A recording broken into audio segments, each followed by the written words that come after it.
Tinubu didn't have to send the Air Force and the military to deal with this particular insurrection, this threat to our own sense of security and equilibrium. No, there are easier ways of doing it.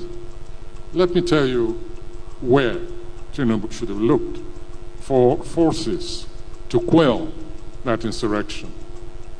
Right here in Lagos, right here, or in Abuja perhaps, I don't know. But there was no need to call the military or the Air Force. I'll tell you what happened. On one of my home visits, this about 2 months ago, I was coming out of a hotel and I saw what looked like a film set. And I said, oh, they're shooting a film.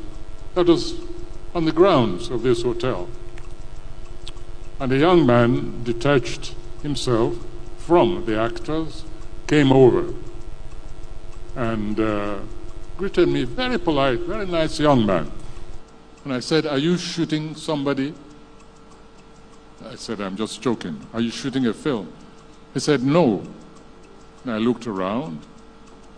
There was nearly a whole battalion occupying that the grounds of that hotel, in Ikoyi, right here. So I got back in my car and I asked the driver who that young man was. And he told me. And I saw this SWAT team, a mixture. They were at least heavily armed, at least some 15 or so heavily armed to the teeth security personnel. Looked sufficient to take over a small country, neighboring city like Benin. And I think the next time the president should just call and say, Sheyi, go and quell the rebellion over there. I was so astonished that I started looking for the National Security Advisor. I said, track him down for me. I think they got him somewhere in Paris, but I was with the president. He was at a meeting. And I said, I've just seen something I can't believe, I don't understand. And I described the scene to him. I said, you mean that a child of the head of state goes around with an army for his protection or whatever? I couldn't believe it. Later on, I did some investigative journalism and I inquired, and I found that apparently this is how this young man goes around with his battalion, these heavy armed soldiers. Of course, the road was cleared before his car went out. I stayed until it seemed he was leaving. So next time there's an insurrection, I think the president should just call that young man and say, go and put down those stupid people there.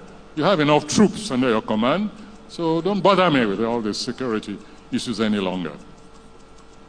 Let's not overdo things.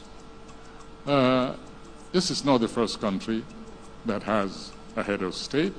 It's not the first country whose head of state has families. And I think children should know their place. They are not potentates. They are not heads of state. And the security architecture of a nation like this suffers some injury and alienation when we see such a heavy devotion of security to one young individual.